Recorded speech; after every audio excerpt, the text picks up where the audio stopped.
Hello and welcome to the Warhammer Podcast, episode 36. I'm your host, Brad. This is my co-host, Eric. How's it going? And we have important news for you that is probably a week old by the time you hear/see this. But it is very interesting. So, for anyone living under a rock, what happened? Well, GW has released a couple codexes that have been rather powerful, and Leagues of Votann was shaping up to be another one that was rather powerful. And I guess GW just was like, yeah, we're going to fall on the blade on this one.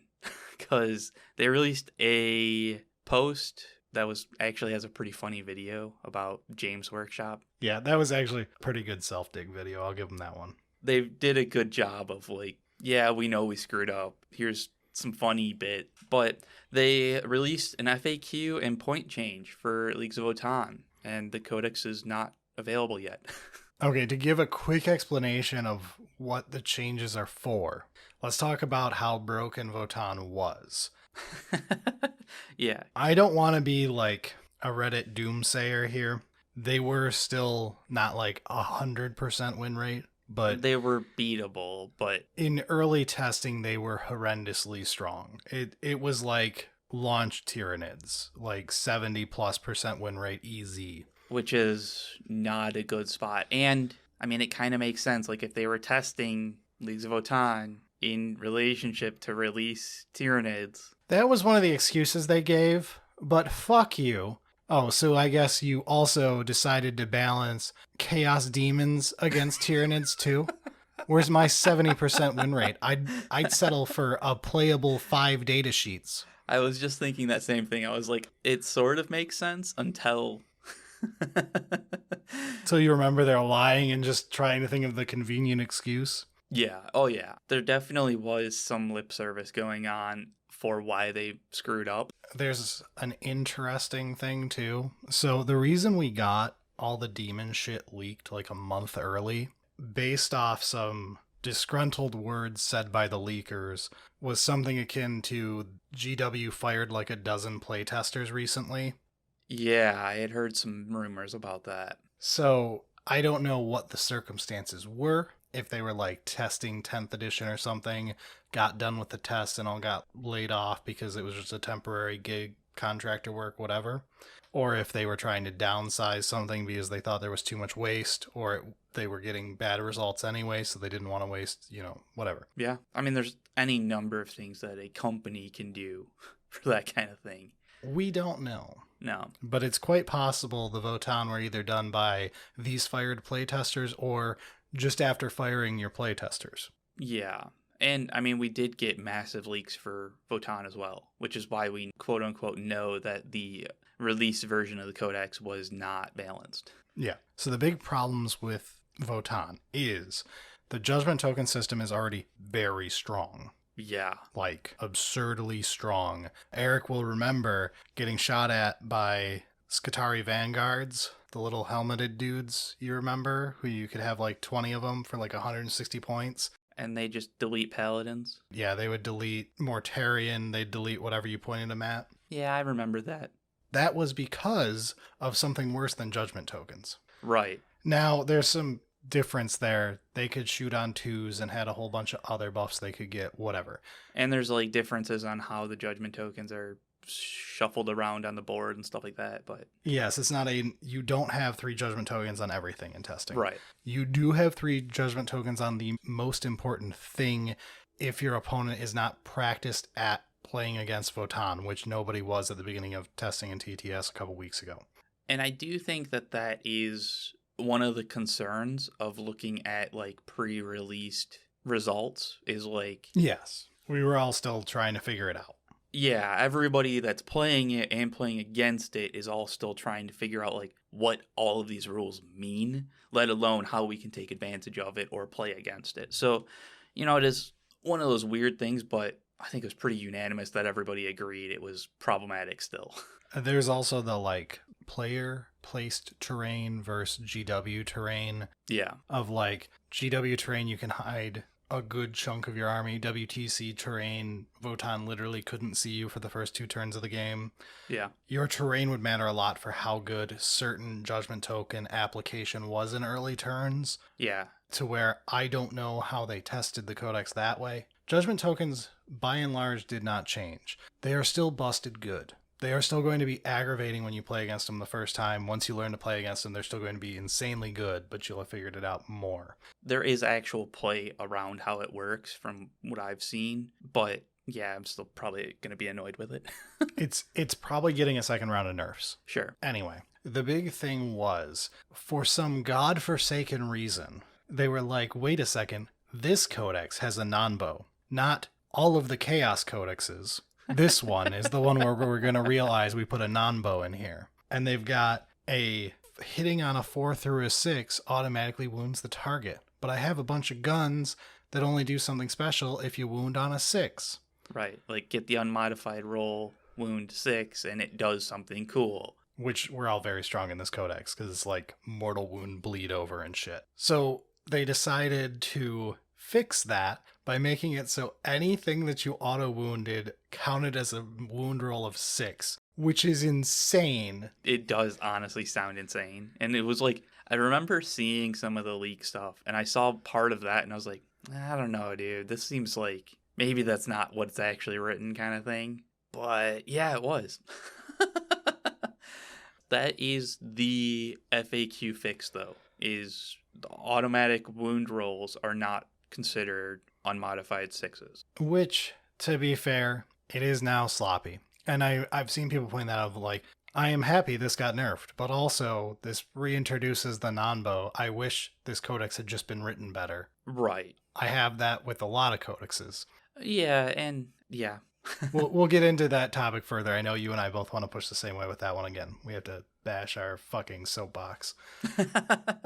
Yeah, we can move on from that for right now, though. So the other big change was everything in the codex is wildly undercosted when you consider the army rules. This felt like Drukhari in a way. Okay, so let's compare Necrons, Drukhari, and Votann for a minute. Sure. To put it this way, all of the HQs in Drukhari cost 2-digit points after upgrades, like the big ass upgrades, right? At launch. Yeah. Necrons pay over 100 points a model for a shitty T4, hits on 3s, 1 swing Technomancer, who then can pay another 25 points for a situational effect once per game. Okay. Because all of the stuff that makes a Necron look good is on its datasheet and they have no army rules at launch. Whereas in Drukhari, their datasheets don't look that impressive. It comes from their power-up, their sub-faction, disgusting stratagems, and all of that stuff. Yeah. This is why you had crazy HQs in some armies and other armies have garbage that costs over 100 points a model.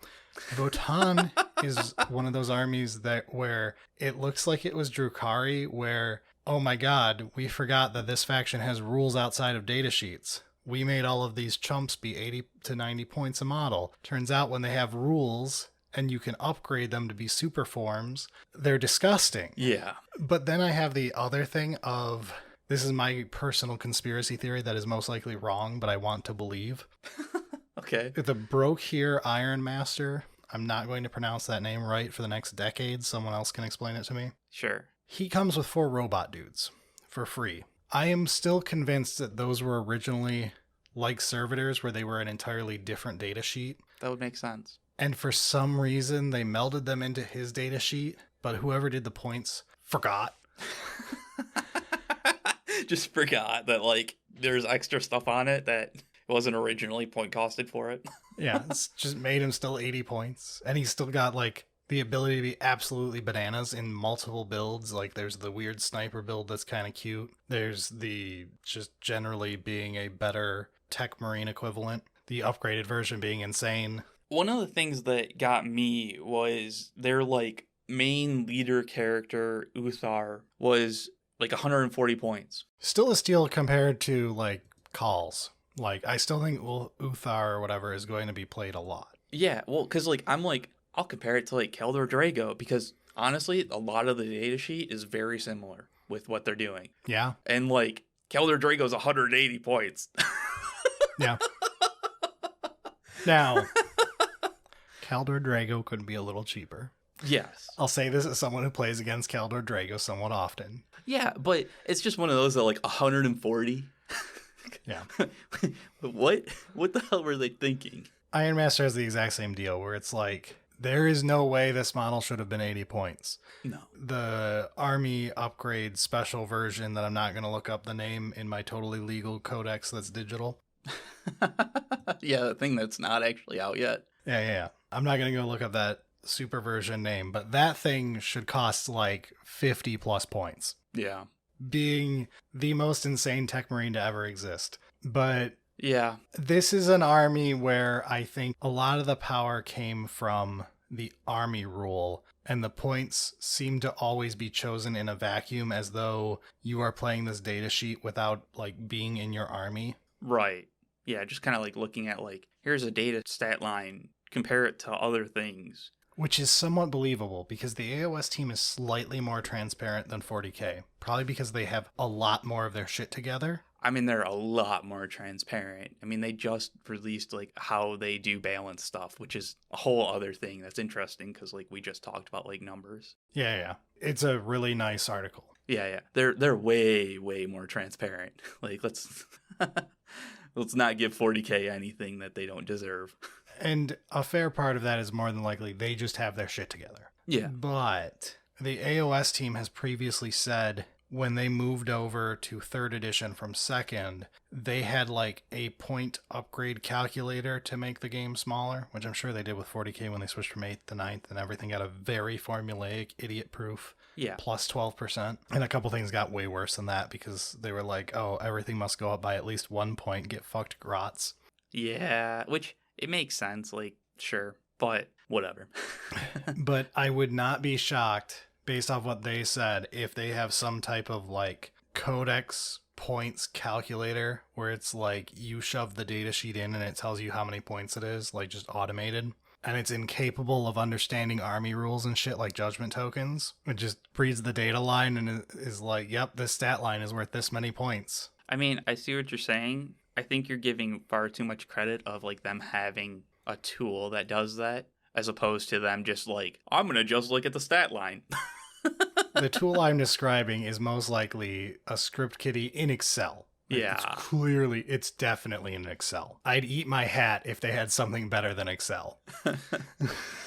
But yeah, I mean, the point changes and the FAQ seem like a good start. It seems like a lot of people that have looked at it and have like kind of play tested and stuff like are like, yeah, this is probably going to make it so that they're not a super problem when they come out. I still think they're going to be a 60% win rate minimum, and it's going to be weird. Okay, so here's another thing. The army doesn't exist yet. Right. It's going to be a slow roll unless tournaments go hog wild and let you play blank bases. Yeah, that is one of the things of, especially meta game for things like 40k, there's a lag time of building, assembling, painting. Just being able to buy, Eric. Yeah, even just buying. Yeah, that's true. 80% of these models in this book cannot be purchased yet. Right. And there's not many models to purchase. Yeah. The people that are going to be playing it in tournaments are probably the tryhards, which is going to skew data. And it's going to skew data the other way of, hey, they're not really a problem yet because the Hecatan Land Fortress isn't even purchasable yet. Right. If it doesn't come out until January, which is very real. I was like, that sounds ridiculous. And then I'm like, given the past, maybe that's ambitious. This episode is going to come out in October. It's way less of a long shot than you think that some of this army may get delayed until January. Yikes. If things like that happen, people will be like, hey, this army's not so bad. Oh, fuck, why is it suddenly so good? Yeah. Now, of course, 3D prints exist. People who are playing in online tournaments don't care if the physical models are purchasable yet. Yeah, there's all kinds of stuff there, but it seems like they've accepted that it was a problem and have tried to minimize the amount of backlash. Especially like if you buy a bunch of new models and immediately everybody hates you because you're like 80% win rate, they can't play against you. Holy shit, dude, that is not a good feeling. No. And I will say some of these changes look blind. Like they didn't actually boot up TTS to check out what was good.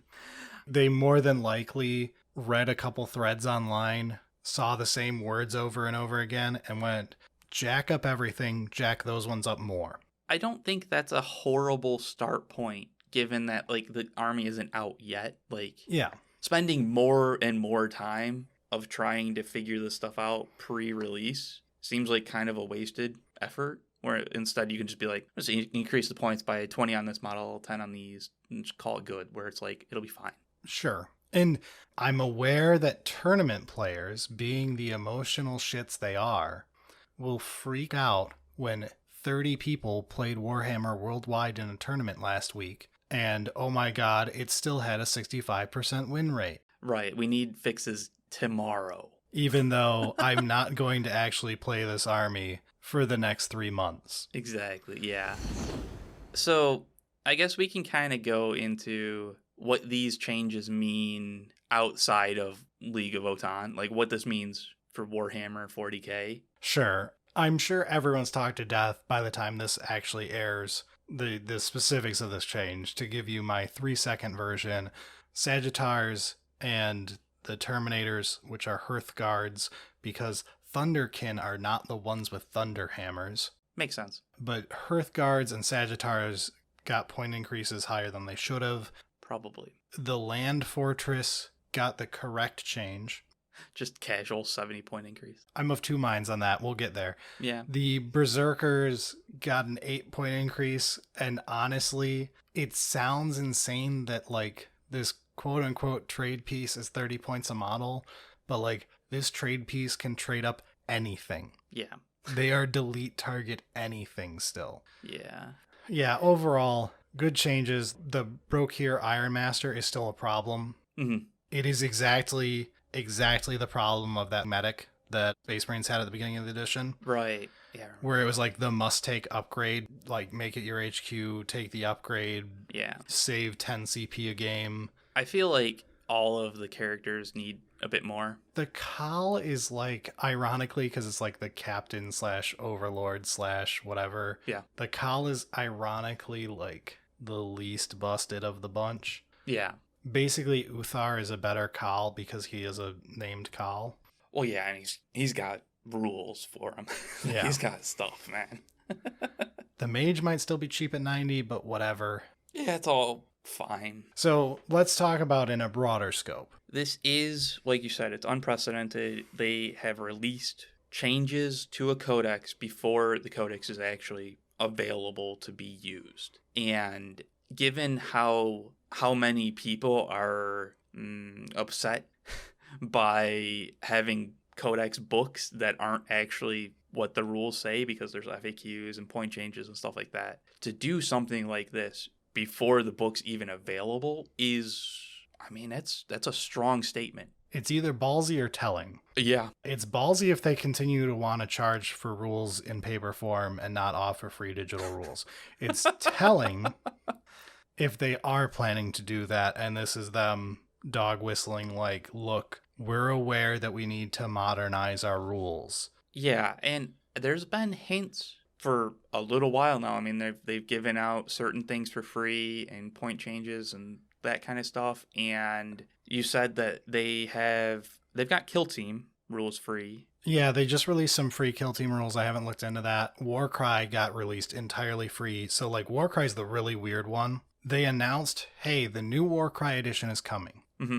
Buy the new book when it comes out in a couple months. It'll have all your rules. Yeah. Then a couple months pass. Then the new edition's box came out without the rule book.